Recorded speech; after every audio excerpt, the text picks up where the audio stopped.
Welcome back to Between Two Cars, hosted by Auto Parlor. This is Kyle Orr and my partner, Matt Maxwell. The walrus. I have to do that every time. He has to do the walrus every time. Every time.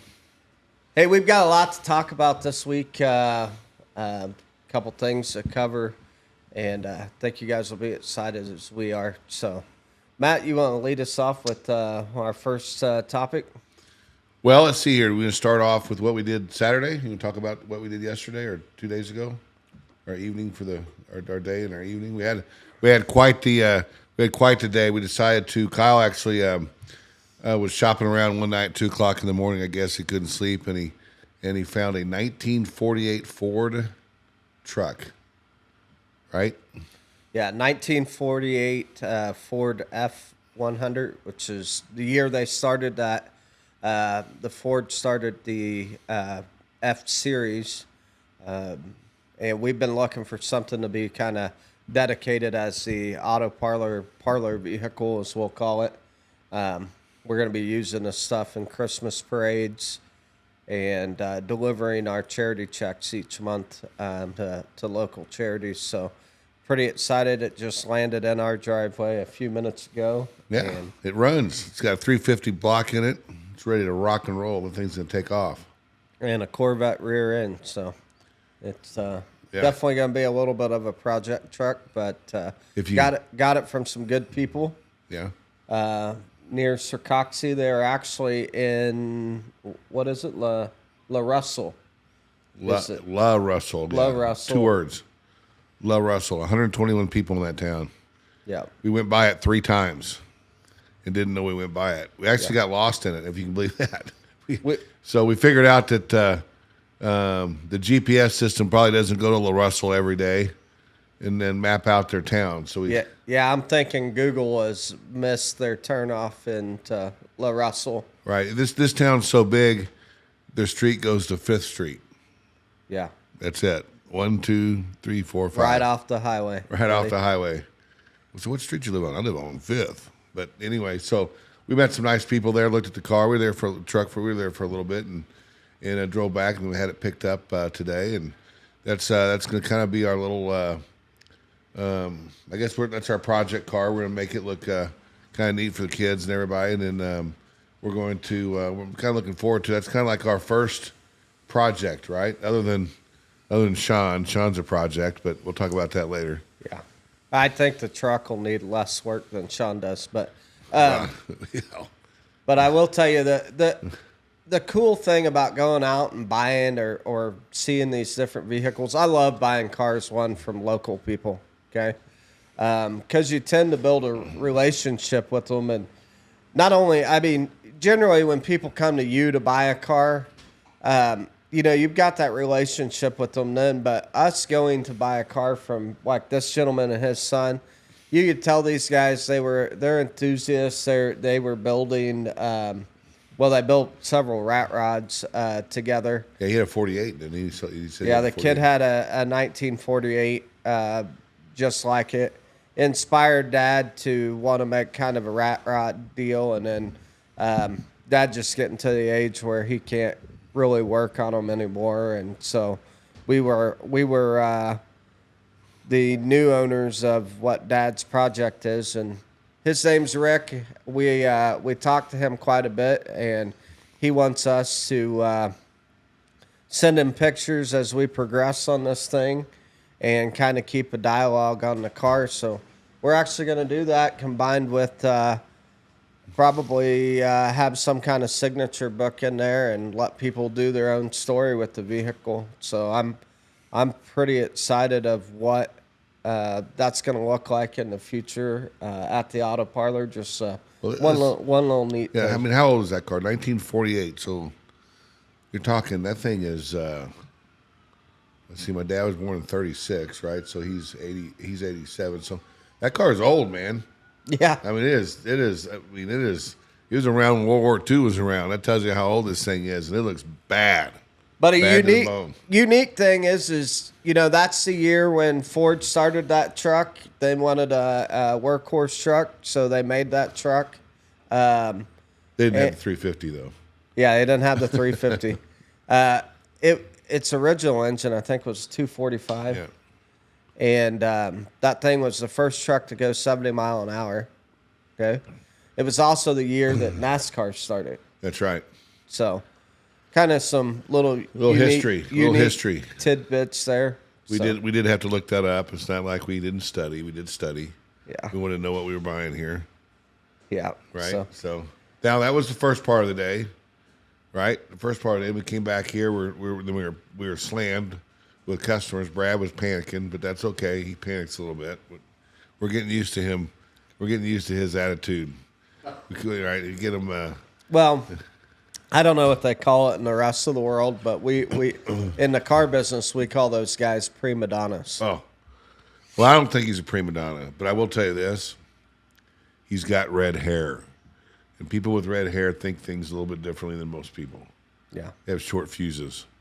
So, but anyway, no. So he sold a car. We sold a couple cars, and and we had a great day Saturday. And then we closed at 3:00 here on the Auto Parlor. We do that so we can go do things with our family, and we got to go all together. Got to go enjoy a nice evening at the Springfield Catholic 30th Emerald Evening event.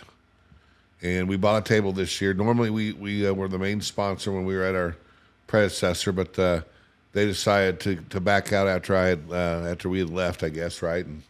And the Thompsons picked it up, and so we were like, okay, we got to at least go here and show some respect and help some kiddos out and some teachers and things like that. So we went there, and I saw some people dance I didn't think could dance, and I'm telling you, Kyle, you got some moves. Yeah, they were good. Yeah, I've been practicing all my life for it. They were. I didn't know that you could dance like that. That was entertaining. My wife and I thoroughly enjoyed it. Then I got out there and blew my knee out because I'm fat. But anyway, I tried to dance. Brecken's sitting there smiling. I tried to get Brecken to teach me how to dance, but I don't even know what those things were he was doing either. So I finally sat down and said, yeah, I'm out. I'll go. I'm at the age now, I guess I'm going to have to go watch. Breck and I, we were... What is that, like wingman type? I was his wingman out there. That's what I was. Total support. You know, I try to support kids and younger generation as much as I possibly The problem is that we're out there dancing, and it's, you know what, they're people our age, right? And you realize Brecken's out there dancing. These people could be their moms or dad, his mom or dad. And I'm sitting there going, that's how young he is. I didn't know you could jump over 1 foot like that and do all this wild stuff that he was doing. He's jumping over his foot and doing circles and stuff. Actually, I think I'm the same age as your parents, right? We've just had this discussion, right? So they're 55. Yeah. So he's 4 years older than me. That's all right. We're in the 50 club. You're not in the 50 club. I've actually not met his parents, but I got to tell, I think they did a great job raising Brecken. Great kid. A great kid. Great kid. So helps us out tremendously. A lot better than Brad, though. Yeah. Brad. Right. But we, another thing was I got to bring my father-in-law along, which is always kind of him and I feed off of each other pretty good, and kind of cool deal. Him and I, wife was sick, so he was my date. So yeah, he had a good time, I think, didn't he? Oh yeah. We ran into a lot of people. A lot of people really liked the podcast. A lot of people were talking to us about that. A lot of people were talking to us about our social media. And the cars that we're selling. A lot of people talking about the cars we're selling, how they like the process, how it's fast. They had a lot of good feedback about that. So it was a good night. It wasn't for us, but it was for the Springfield Catholic and the teachers there, and we're blessed to be able to be a part of that great system, as we are with many systems. And you guys will find that out as the year goes, but many different places. But it's a lot of fun going in and watching people make complete fools of themselves dancing on the dance floor. That used to be me, but my wife held me in check. She's like, yeah, no, you're not going up there. I'm like, okay. Why not? Because the walrus can't dance. But I can dance. I call it dancing. I can dance. I got my little wiggle on. Wiggle, wiggle, wiggle. Wiggle, wiggle, wiggle. Oh, man. So anyway, that was a great day Saturday, don't you think? Sold some cars, bought a 48, gave some money to charity. Yeah. I don't know what else could make your sleep go any better than that. With the alcohol I had, I slept like a baby. Yeah. Just want to let you know that. My wife did not know because I've got sleep apnea and I snored all night. But anyway, but I had a good time. It was great fun with everybody. I think it was just fun to watch. So we had a great Saturday. Great Saturday. So what else? What else is going on? Well, I'll talk on. We had our first guest, Nate Reynolds, right, and that was a big success. Getting to hear his stories, and I'm hoping to have a couple more people here lined up pretty quick. But I'll just talk about the overall market as I'm seeing it on our lot. I mean, there are people out there buying cars just left and right. Yeah, I don't. And keeping up with it, it's.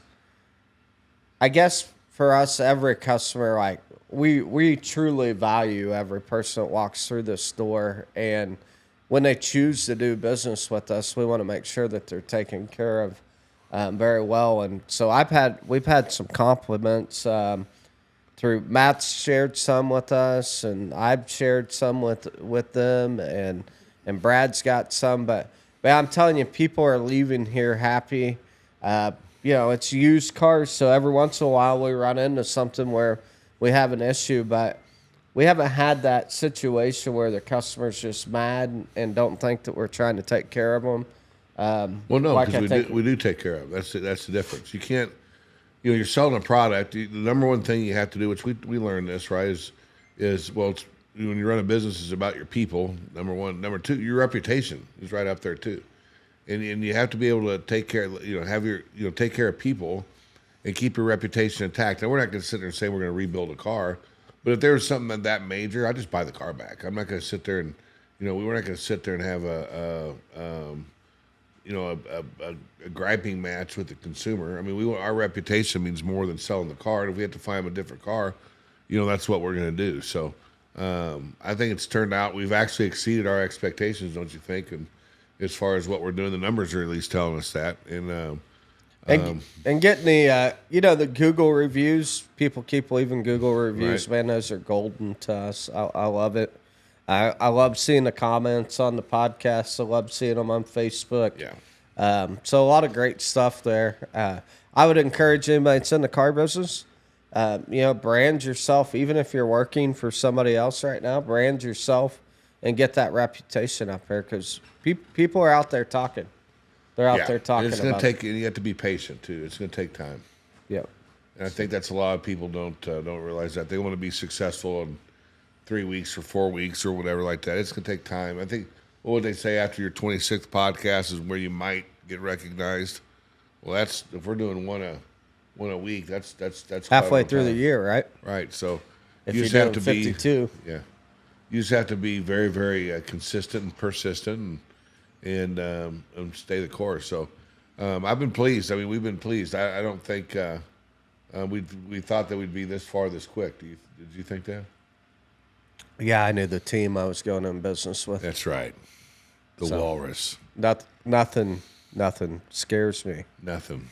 And you got the Walrus. And as you can tell by my monotone style, nothing scares me. Nothing gets in the way of me. That's right. Sometimes I have to figure out how to get emotion from Kyle. I'm about to talk to his wife about that. I think she's the only one that can get that done. Good luck. So another cool thing is as we progress, so does our apparel, things like that. Cool thing is as you can see, Brecken wanted to make sure that we had the Joe Rogan mic, so we went for Joe Rogan. We upgraded the mics. So today we are first. Hey, I got it. I'll give him hands down here, man. This mic is a heck of a lot better than the old floppy mics that we were using before. One, I actually have a face, so it's kind of cool to know that somebody's going to see my face, and it's not covered up by a microphone. I'm not even going to comment on that. You let yourself wide open. I did. Another cool thing, here pretty soon you guys will see our commercial. It'll start airing. I posted it live today? Yeah, we posted it today actually, and it's the first commercial that we've shot. We decided to Kyle is our running back. We gave him the ball. He ran with this one, and which is neat. It's kind of fun doing those things because you have to use your creativity and kind of come up with something, that's different and stuff like that that kind of stands out when people remember. And he did a great job on it. I think it's going to be a good one. It's commercial one, so they only get better from there, right? Yeah. But I'll tell you a couple things that we're pretty happy about with the whole deal is, as the commercial starts playing, it says some verbiage, and I think the TV station may have came up with that saying, but I like it. I think it represents what we're trying to do here, and it talks about, don't what is it? Don't be out with the old, kind of in with the new type thing. Yeah, don't be afraid of change. Basically, is what it's saying. I mean, yeah, you're right. You could walk to a lot a long time ago and sit there and say, I'm going to settle for this car. You don't have to settle. I mean, the dealers and everybody wants you to buy the car on the lot first because they've got costs involved and stuff like that. But if you're patient, we can find you a car. We can find you any car. We can find you a new car, used cars, anything. We can find you whatever you want. So we happen to actually know where a 1948 Ford F-Series is. 100%. With a 350 small block and a Corvette rear end. So. $39,995. That thing will never be sold. Nope. It'll never be sold. But well, I say never. There's a dollar amount that it could be sold at. But going back to that, we opened the slot up because we wanted to do two things. We wanted to help the people get the car that they want. We also wanted to, we had cars available for people to take immediately. So you just have to kind of have the mix of both, which I think is what the future of the car business is going to be. Carvanas and all those Vrooms, all those Vrooms going out of business, like we talked about in another podcast, or went out of business, but they all, they both went their one way, right? So why can't you have like a place to where you feel comfortable buying cars with and going and sitting down and talking to some guys that'll take care of you? And that's kind of what our motto was. So it's going well. I've been impressed. I mean, we've done very well in our first month, and we broke the record in our second month. Yeah. So that's pretty. We love that. Yeah. When you're breaking records every month. Right. You can't not be pleased with that. So and then we get guests like Nate on here, and you have Nate, who's been in the car business. His family's been in the car business. His dad's an icon in Springfield when it comes to selling cars, and these guys they're watching what we're doing and giving us praise and thanks. And then you get the haters. You still have some of those, but we won't talk about those guys. They're a dime a dozen. They can go be in a negative world by their negative selves. Right. So but everybody, 98% of the people have been very, very positive, been very supportive, and liking what we're doing. And some of them, I think, probably didn't think it was going to work. And it's still in its early stages. It's working better than what we thought. And we're taking off. So we're pretty proud of the fact that but we still have a lot of work to do. I mean, we got a lot. That's it. Here we make it sound like it's easy here on TV. Yeah. On the podcast, it isn't easy. No. It's fun, but it's not easy. It definitely. I would never tell anybody. I'll just go out there and think. Or Kyle and Maxwell went out on their own and they can do this thing, because it takes a lot of helping hands, a lot of support, a lot of trust between each other too. Yeah. And you got to understand that a lot of people will not, even though they tell you they want you to succeed, their actions speak louder than that. But you got to really listen to what's going on, because a lot of people will oversell you on stuff and say, "Oh yeah, we can do that, we can do this," and at the last minute, right, they just bail, or we can't do this, and you got to be mentally prepared when you have that happen. That's going to happen in any business, regardless of what you do. You'll slowly find out as you walk through life or walk through building something that's important to you, that there's going to be people that say they want to be a part and support that drop off, right? And then there's going to be the guys that actually, let's just use a reference from construction, right? The guy that picks up the hammer and starts working beside you is the guy you want on your team, right? He doesn't have to tell you how good you are, brag about it, or tell you what he's going to do. He just has to help you every day. Right. And we've got a pretty good little community of people here that help us out daily, except for Brad, who are out here willing to support and motivate. And I think a big deal for us is that we're goal setters, so everybody's on the same page of what we need to do next, and we slowly grow this thing day after day. And we'll use Matt for his weight loss deal, right?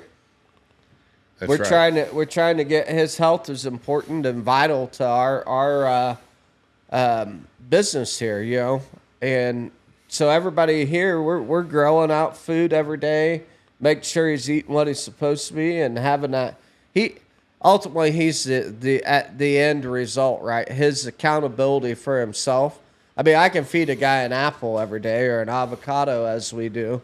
We can feed him an avocado, but when he goes home, it's all up to him when he's not around us. And so I think he's been staying pretty straight on staying on the health train, and everything's going good for him. Lost a few pounds, right? Yep, lost a few pounds. I'm getting there. My goal is 100 pounds. Okay, I'd start off at 358 and try to get down to 260. Hey, and I'll tell you this though, I'm down with the health thing. I love it. I like eating healthy. I think it makes you feel good, right? Brings tons of energy right to you.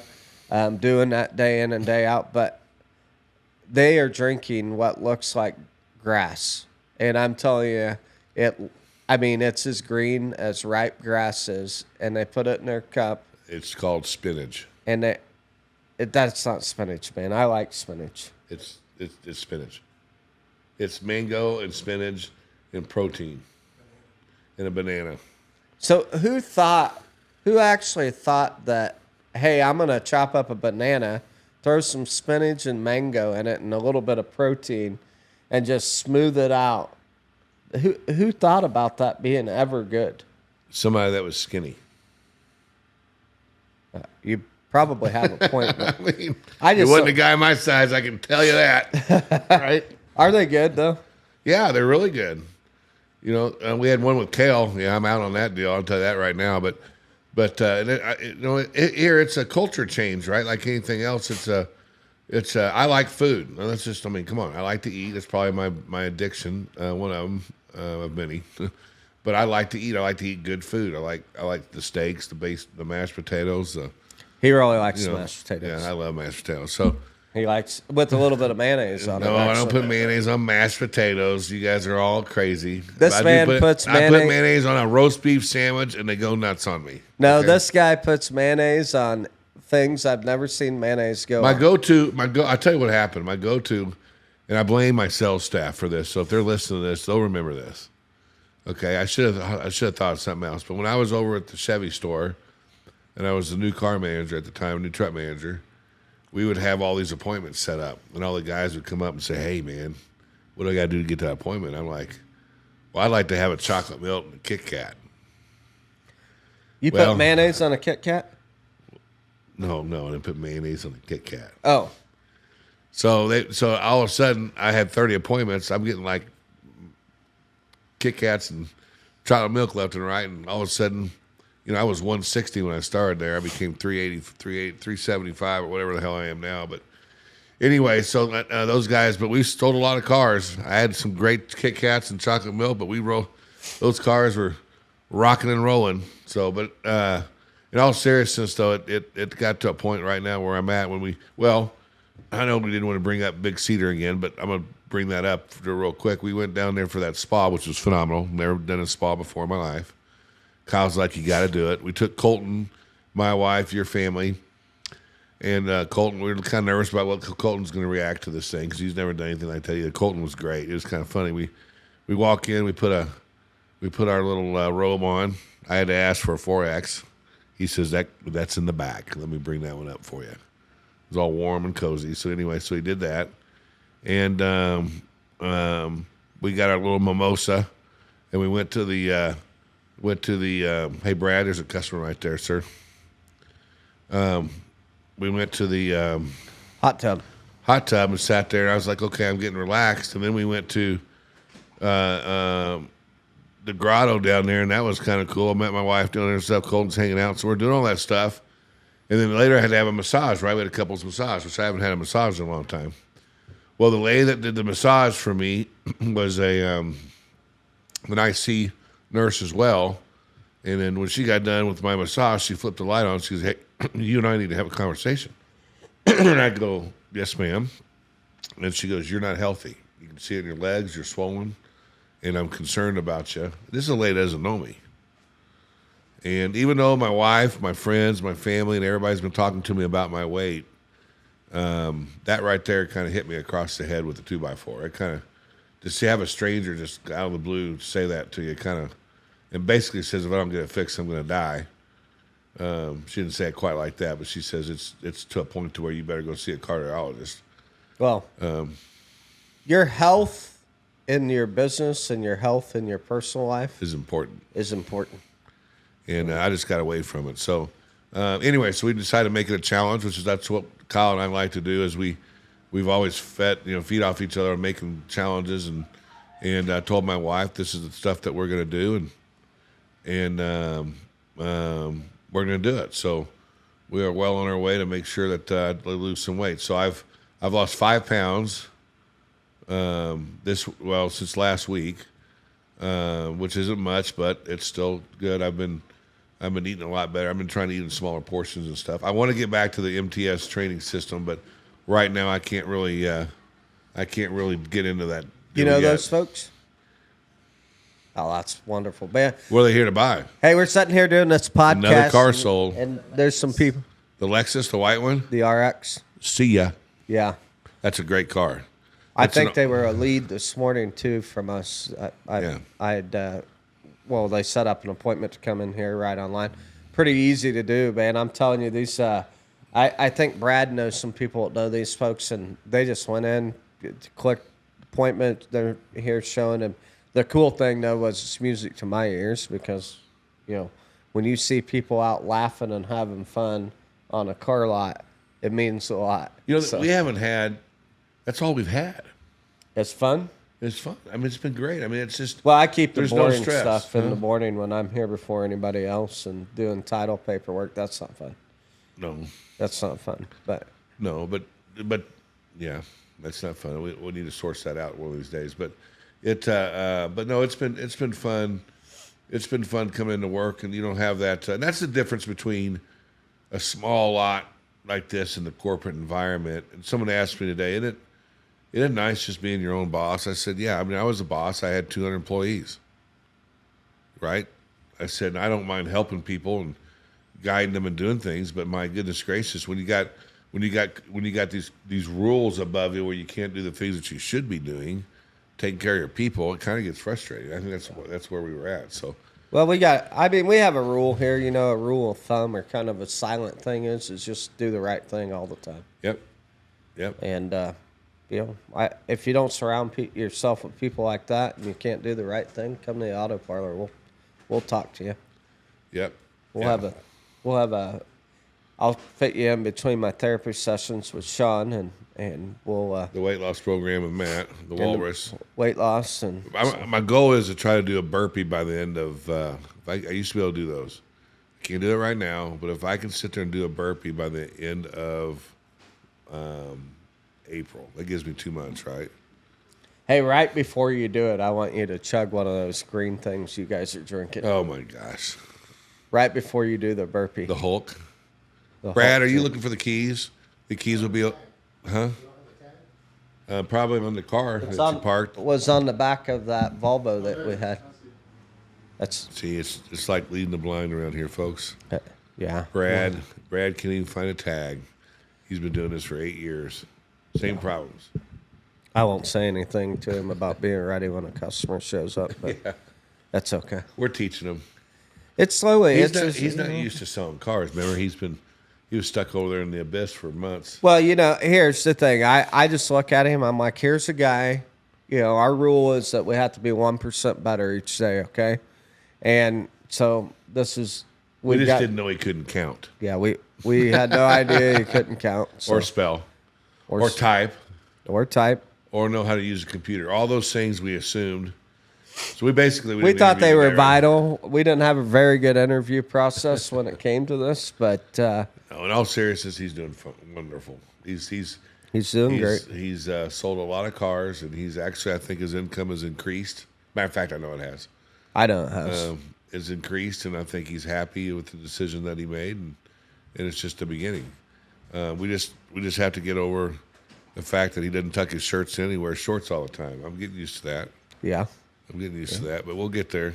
And he's bald and he has a potty mouth, but you know, Yeah. 1% better each day. That's it. We're Yeah. working on that with him. So let's see what else happened around. We saw that one of our competitors, they opened up their new building. Did you see that over in Ozark? They got their new building up, a Ford store. They're all. Hey, I'm sure the employees are excited. We about say that we're really not competitors with them, right? You know, we just do our business different. They sell cars, and we sell more. yeah, and we sell more and do it our way. We don't sell. But there's a lot of good guys over there. You know, they all worked for us. Heck yeah. I ran into one eating Sunday brunch at the local one. What is it? 160 diner over here in Nixa. So, you know, that's where one of the compliments came on the podcast. I hope that someday we can have him on there. The guy's a very, very entertaining guy, Mike O'Hare. So I was fortunate enough to work with him at 2 reliable stores and met him. Rick Mavis hired him on when I was over at the Toyota store. And Mike is, man, I'm telling you, he's an interesting guy. He worked for the guys at Pawn Star, the TV show. So he's cool, man, and he gets along with just about anybody, I think. So. Yeah. So he's I like him too. He really helped us out when he was over at the Chevy store for a short period of time. I hate to see him leave, but you know, people leave for various reasons, and you know, I think he's the general sales manager over at the Ford store, isn't he? Yeah. So he's said it's a really nice store too. So they ought to be excited about that. Hopefully, doesn't turn into one of these guys where he brings in all of his awards and starts showing them off to everybody. we don't want to be that guy. So we want to be under the radar, not on the radar, right? Lead to inspire. Right. Lead by example. Lead to inspire. Yeah. Not pat yourself on the back. I know when I see that, and that's like the devil's curse, right? When you start sitting there saying it's all about me, you lose your employees. I mean, they lose the respect of you. When you sit there and say, "Hey, it's not about you," that's where I keep going back to Corlew, James Corlew. James Corlew never, ever, ever said "I," ever. You never see that. He'd always say, "Hey, what are we doing? Or what are you doing? What can I do for you?" I work. Here's what he said. I work for you. Remember that was the saying. I work for you. What do you need me to do? Well, I'll leave that out there. Huge on self-development and definitely leadership is a big deal here for Matt and I both. You know, and trust me, we're far from being perfect. We're just trying to get there, right? But you should check out a book called Leaders Eat Last if you're inspiring to lead people or advance yourself in a career. I think it'd be a great book for you to check out. So that's my recommendation. So. You know, speaking of books, I had my one of my mentors from Southwestern Consulting, one of my coaches, called me. I need to call him back. His name was Tony. He just wrote a book. He just called me and told me about his book that just got published. Oh, that's awesome. And he's going to be coming around and stuff like that. So hopefully we can get him on here and he'll talk about that. He actually a very, very successful businessman. Worked for Toyota, I think, for a while, Toyota Manufacturing, and then he had another business after that. But we spent a couple years together, and he helped me with my faith and a lot of other things too. So looking forward to talking to him. Looking forward to one day maybe getting these coaches back in our circle. I will have. We're going to wrap it up for today's show, but we will have a special guest on next week. A little bit of a surprise guest. I haven't even told Matt about it yet, but it'll be out of left field. I'll let it be a surprise to everybody, and we will get back and look forward to hearing some more stuff from you and hopefully going live here pretty soon. If it's I know you went to the zoo yesterday. If you brought the guy that whips that walrus around down there, I'm gonna kill you. They don't have walruses there. I know they're all up north. But you guys have a wonderful week and a weekend, and stay tuned. All right. Have a good one.